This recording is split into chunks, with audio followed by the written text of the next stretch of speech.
Telepon dulu, ini sudah ada owner Sultan Resto ya, Bang Rahman Syah, yang juga mungkin ingin memberikan ini ya, apa namanya, unek-unek mungkin sepertinya ya. Ngomong ada Bapenda di sini. Bang Rahman Syah, selamat sore. Selamat sore, Mbak. Iya. Ya, selamat sore juga Pak Gadis. Selamat sore Bang Rahman. Ya, maaf lahir batin, belum ketemu. Sama-sama. Lahir batin juga. Baik, Bang Rahman Syah, aspirasi apa yang kemudian ingin disampaikan mewakili restoran mungkin ya? Karena ini salah satu restoran yang cukup sering di dalam tanda kutip dipakai pemerintah ya. Apa yang kemudian ingin disampaikan ke Bapenda dalam hal ini, silakan. Ya, terima kasih sebelumnya. Kebetulan kami sebelum terjadinya baru-baru terjadi COVID-19 ini, kami dari PHRI, Persatuan Hotel Restoran Indonesia, melakukan pertemuan semua anggota.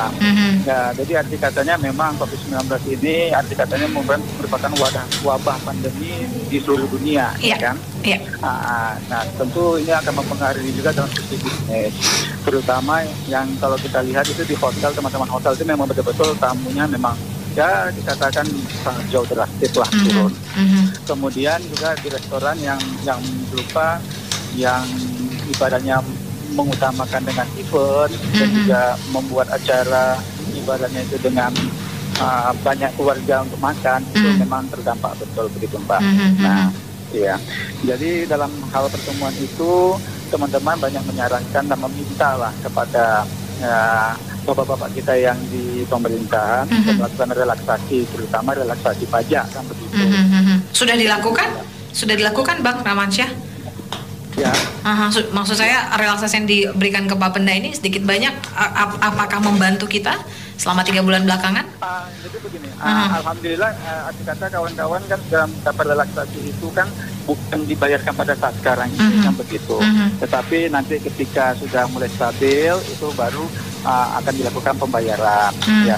Namun teman-teman yang lainnya itu seperti mereka mengajukan ke Indonesia kan Mbak, masalahnya kan begitu. Ini bukan pendapat pribadi saya tetapi organisasi. Jadi arti katanya itu ya berkaca kepada Batam atau apa gitu itu memang dihapuskan gitu Mbak. Dalam hal beberapa bulan begitu kan dengan ketentuan ya kesepakatan bersama lah begitu. Itu sih. Jadi kalau dalam hal pertemuan itu memang ada beberapa hal juga yang teman-teman mintakan untuk relaksasi itu, contohnya pembayaran kepada PLN gitu maksudnya. Itulah, itu harapan dari teman-teman semuanya dan saya mewakili aspirasi beliau begitu senior begitu Mbak. Tapi kalau boleh tahu ini sudah bisa dine in di Sultan Resto per hari ini Pak Rahman Syah? Belum Mbak, belum. Oh belum, kenapa itu? Sama sekali ya kita kan harus taat dan aturan juga ya Mbak ya, karena dari pemerintah sendiri kan belum ada aturan untuk membuka, satu. Kemudian yang kedua, tentu dalam kesiapan kita membuka itu kita harus betul-betul mengikuti protokol kesehatan lah, begitu harapan kami juga dari restoran, dari PHRI juga begitu Mbak. Jadi semua yang masuk anggota asosiasi PHRI belum bisa dine in ya, khusus untuk restoran ya Bang Rahman Syah? Iya betul. Oke, baik. Itu saja yang ingin disampaikan? Baik, itu aja sih. Baik. Dan kemudian saya mengucapkan terima kasih juga nih kepada kawan-kawan yang di dinas semuanya sudah bekerja keras untuk Kota Pekanbaru dan Pasti. juga menjaga Kota Pekanbaru ini menjadi ya zona hijau, itu sangat luar biasa tuh Pak. Jadi aplaus untuk pada teman-teman pemerintah kita juga dan masyarakat kita yang sudah mulai arti katanya ya, untuk menjaga kesehatan. Baik, terima kasih Mbak. Ya. Baik, selamat sore. Bang Ami mungkin ada tanggapan nih dari apa yang disampaikan Bang Rahman Syah. Tadi ada beberapa ya yang mungkin bisa saya highlight terkait dengan kembali penghapusan seperti sama yang disampaikan Pak ini tadi ya, Pak Dwi. Kemudian juga dari sisi PLN nih, pengen dong kita dapat relaksasi, tidak membayar listrik gitu kan, atau radio Barabas itu dibebaskan berapa bulan Bang Amin untuk tidak membayar tagihan listrik. Gimana pendapatnya, silakan. Terima kasih Bang Rahman ya. Ini abang kita ini memang salah satu sosok inspiratif ini ya. Pengusaha sukses lah di Pekanbaru ya. Jadi saya ingin sampaikan bahwa memang sebenarnya menjelang COVID itu ya, menjelang COVID itu saya ingat masih di sekitar Februari atau di awal-awal COVID itu. Di Februari itu mulai dari pemerintah pusat, artinya mulai dari Kementerian Keuangan menghapus untuk di 33 kabupaten kota untuk 2 pajak hotel dan pajak restoran. Ini yang mengambil kebijakan adalah pemerintah pusat, dalam hal ini Kementerian Keuangan. Dalam hal itu pemerintah pusat mengganti dan mengkompensasi. Artinya begini, di 33 daerah itu dalam rangka mendukung 10 destinasi pariwisata, wisata baru gitu ya. Jadi pemerintah sejak awal melarang pemerintah daerah untuk mengutip atau memungut pajak daerah untuk di 33 daerah. Itu termasuk Indonesia, termasuk Pekanbaru nggak salah satunya? Tidak ya? Okay. Batam salah satunya. Oke. Ini saya ingin ceritakan. Jadi tadi kan disampaikan Batam. Batam salah satu yang mendapat perlakuan itu. Jadi di sini adalah di antaranya gitu ya. Batam, Bandung, Bali, Denpasar. Jadi beberapa waktu yang lalu sebelum COVID ini waktu masih kasusnya cuma ada 1 atau 2 di Indonesia, terakhir kami masih ada bertemu dengan Kepala Dinas Pendapatan Daerah di Denpasar. Beliau menyampaikan, jadi dari potensi pajak hotel dan restoran di Denpasar ya, bukan Badung ya Mbak, beda ya.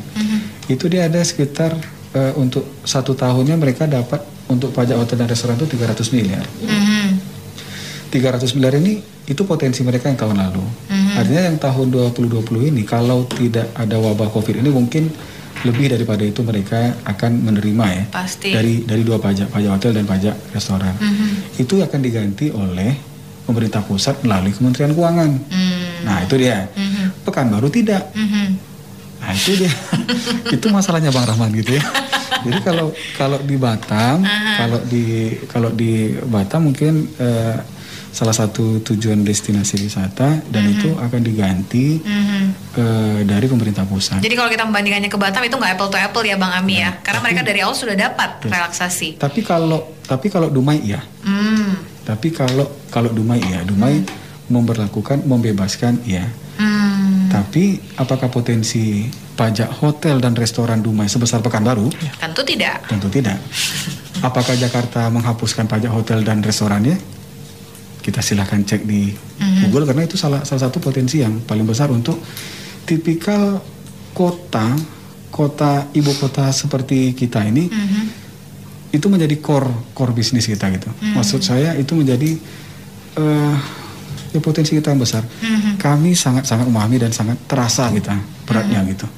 Karena ketika pengusaha kita sakit ya, kita pemerintah sakit juga. Gitu. Pasti. Karena kita tidak akan mungkin kalau dia nggak ada putaran putaran omsetnya atau transaksinya, apanya yang mau dipajak kan? Nah, jadi ini sebenarnya saling berkaitan. Berkaitan erat. Dan kalau ditanya atau bahkan ketika Bang Ramansyah dan Bang Dwi merasa sakit, pemerintah juga sakit sebenarnya. Juga. Lebih sakit lagi mungkin karena melihat anak-anaknya sakit gitu. Kita sebagai bapak ya pemerintah dalam hal ini ya Bang. Iya teman lah. Oke. Ya. Jadi kalau ditanya ketika ketika banyak dalam hal ini pemilik tempat usaha meminta penghapusan atau relaksasi dari segi listrik, ini cukup sulit sekali untuk kita lakukan Bang Ami ya. Listrik PLN kali. Mungkin dengan PLN. Berarti tidak mungkin ya. Tidak tahu saya. Cukup sulit PLN. Ya. Saya tidak bisa jawab. Oke, kalau bicara tentang sampai kapan pembebasan sanksi denda ini, atau tadi sudah disampaikan Bang Jaka penundaan ini per 14 Juli, adakah kemungkinan untuk penundaan lebih lama lagi? Kita berharap wabah COVID ini segera berakhir. Tapi kalau memang ini kondisinya panjang ya kita akan perpanjang. Artinya ya kita kan tidak ada yang kita mau kondisi ini sekarang gitu. Ya kita pasti ingin segera bangkit, segera pulih gitu ya.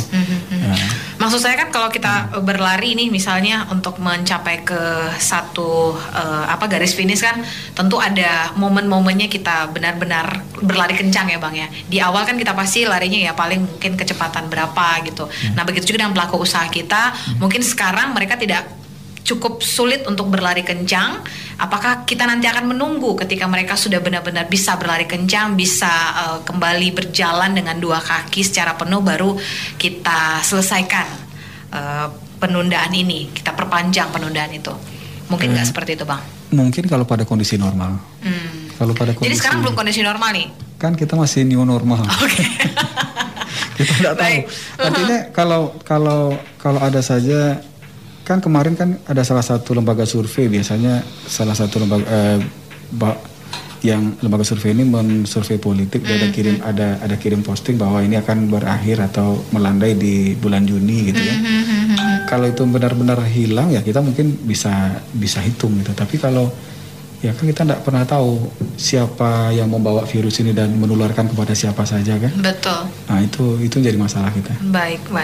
Tadi ada hotel, resto, kemudian tadi sebelum break kita juga berjanji akan membahas terkait dengan hiburan malam. Ini dari gugus tugas sendiri, kemarin kita berbicara dengan Pak Ingot, katanya belum bisa dibuka sebenarnya.